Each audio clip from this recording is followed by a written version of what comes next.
Hello, my dear friends, and welcome to Dr. Monkey, where we laugh together and cry together, but hopefully take something away to treat each other a little better.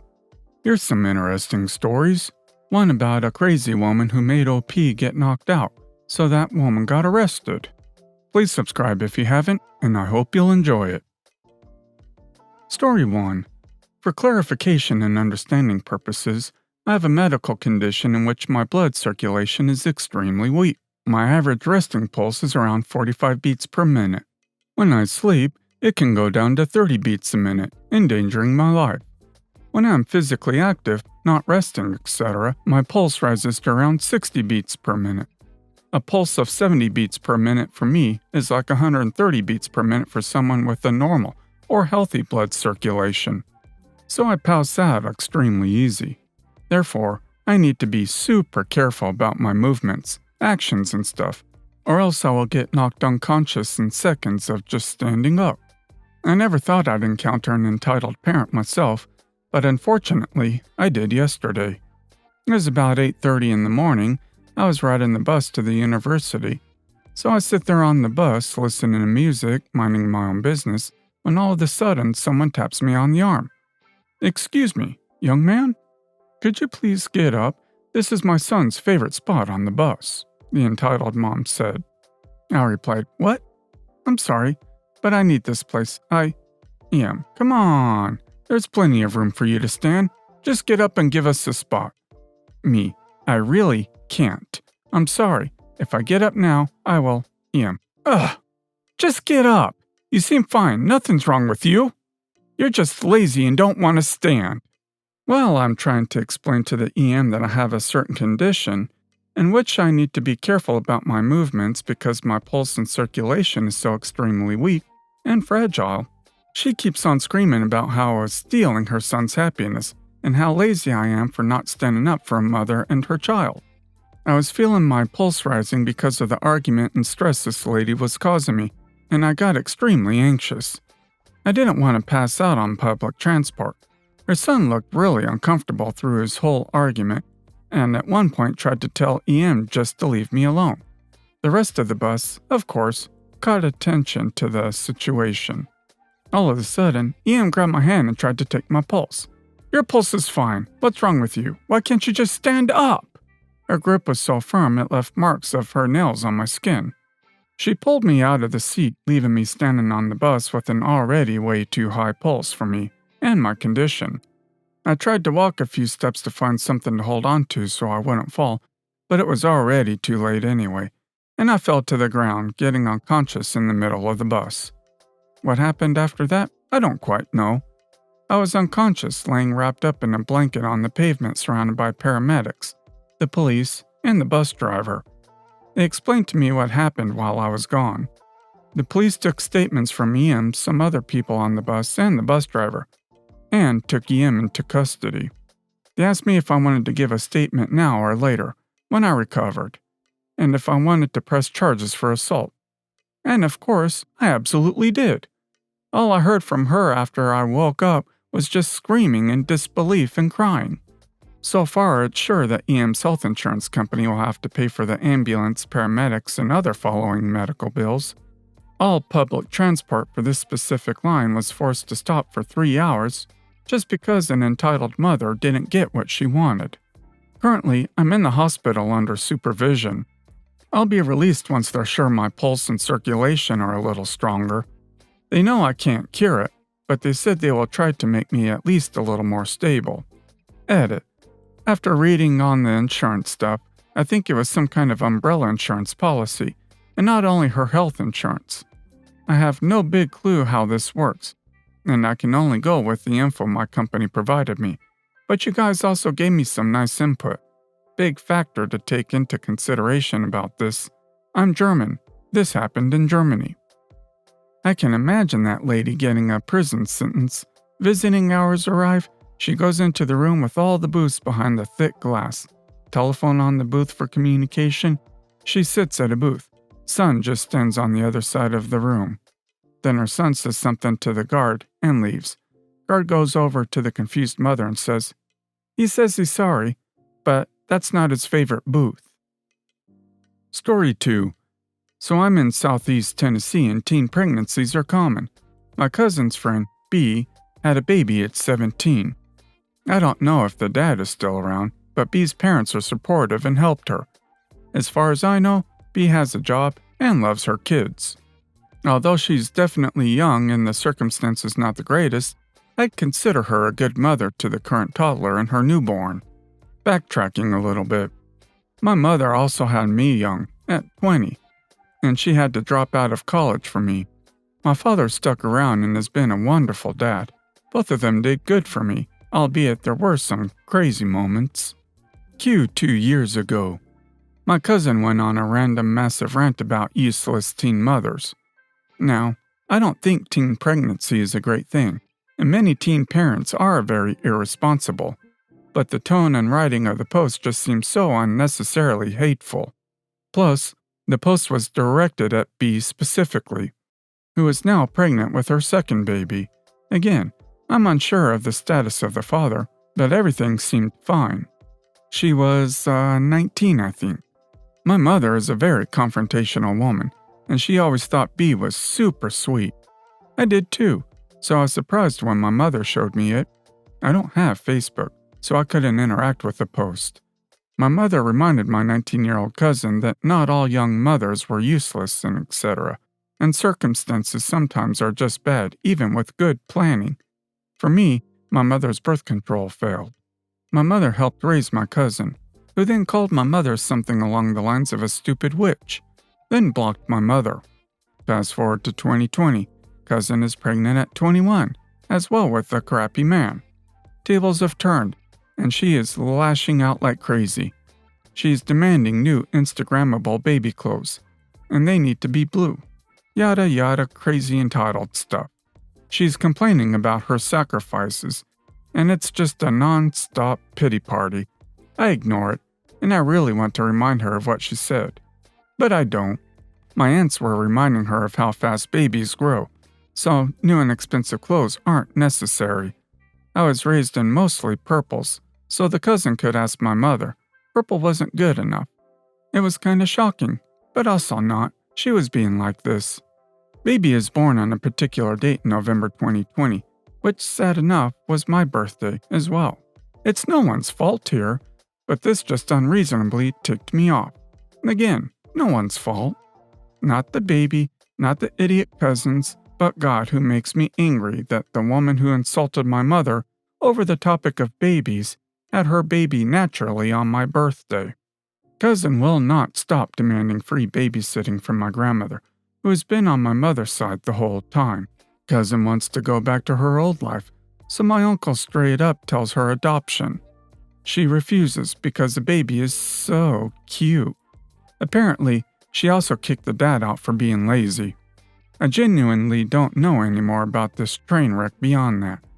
She seemed happy on Instagram in her latest post, and I moved to New York lately for college, so everything I hear beyond Instagram is from my mother and grandmother. But I seriously doubt that's the whole current story.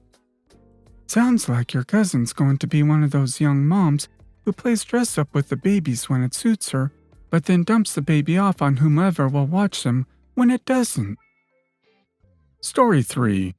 I was raised by a single father whom I rarely saw eye to eye.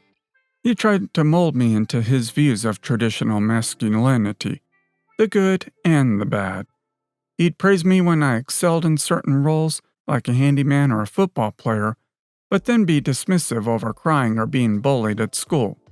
He took his role as a disciplinary figure very seriously, even during the holiday season. My dad always throws a party for our family every Thanksgiving and Christmas. He provides great food, and some of my relatives are pretty decent. However, my dad is a terrible host. He had everyone come over, including people who were toxic to be around. I swear, every year there's always some fight about the pettiest of things. All the vegans get is a salad. The kids shouldn't watch anything with Santa in it. A gift card? You couldn't have just sent me the money?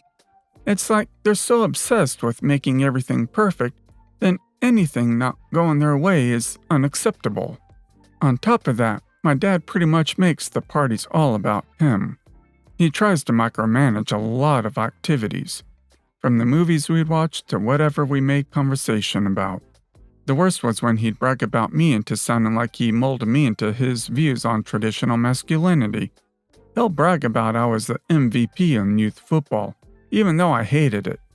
Or that I kicked butt in martial arts, even though that's not what it was about, or why I enjoyed it. When I mention achievements I'm actually proud of, like taking up creative writing, or a new book I'm reading, he'll pay no heed. My dad says he's happy I have a girlfriend, but also that he's glad I didn't turn out LGBT. As far as gifts go, he'd only get me things that he approved of, whether I wanted them or not. New boxing gloves, or clay pigeons. Heck yeah, a PS4 or 3DS? Could be worse. A journal or the entire Harry Potter book series? No, I won't do that to you.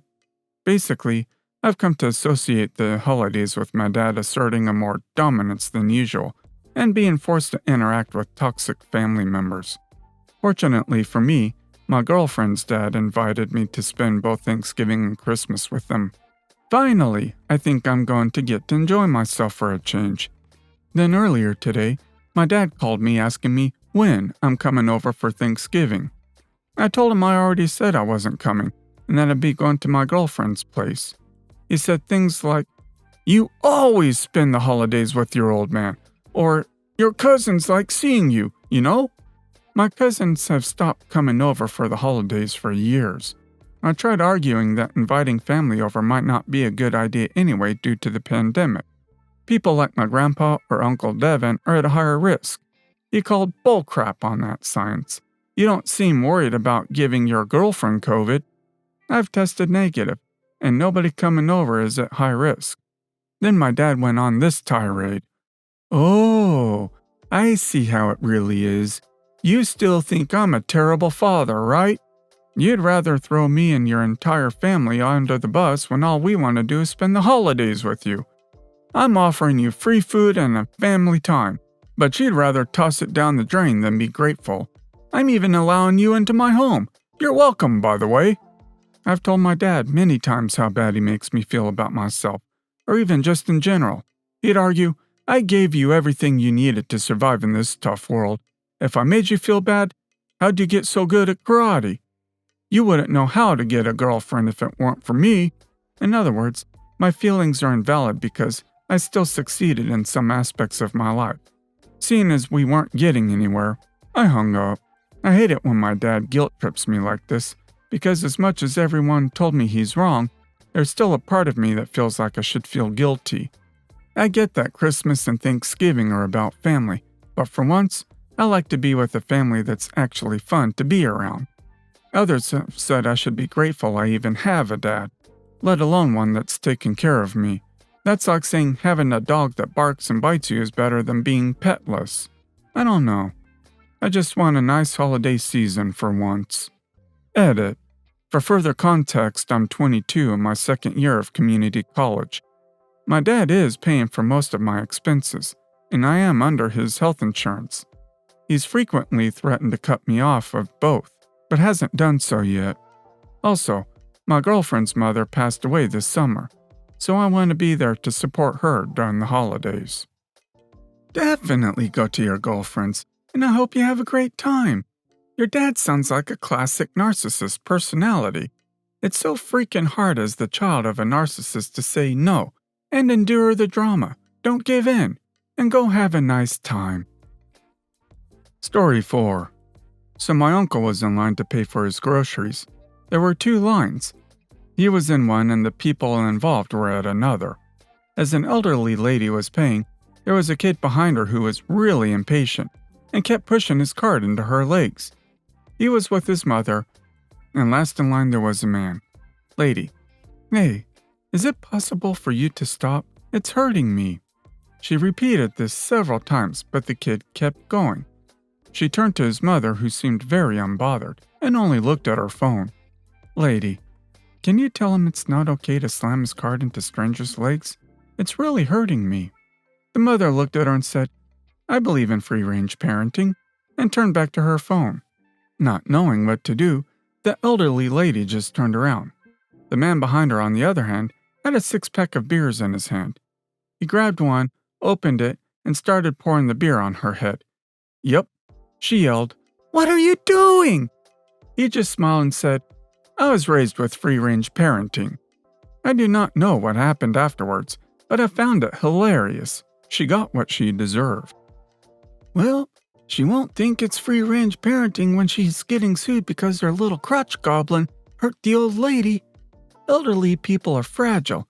Their skin can bruise easily, and their bones can snap like a dry twig.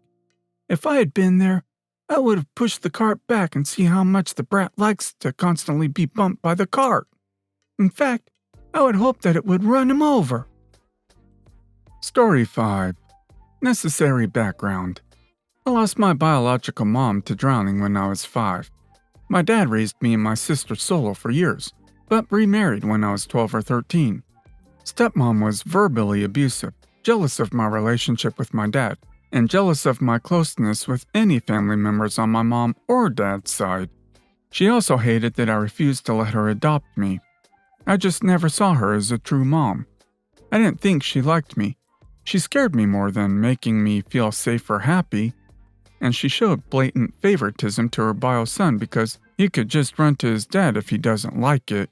You're stuck here. Anyway, my dad died of lung cancer in 2010. I stayed in touch with my stepmom because I genuinely loved my stepbrother and his wife and kids. I'm very low contact. My sister is no contact with stepmom. I held off seeing her for years by using COVID, but finally ran out of excuses, and she came to visit after Christmas for a long weekend. As she had not seen me in person in a few years, she noticed a new tattoo I had. There were 3 simple line drawings, one of a tree, one of crystals, and one of a robot. She asked what they meant.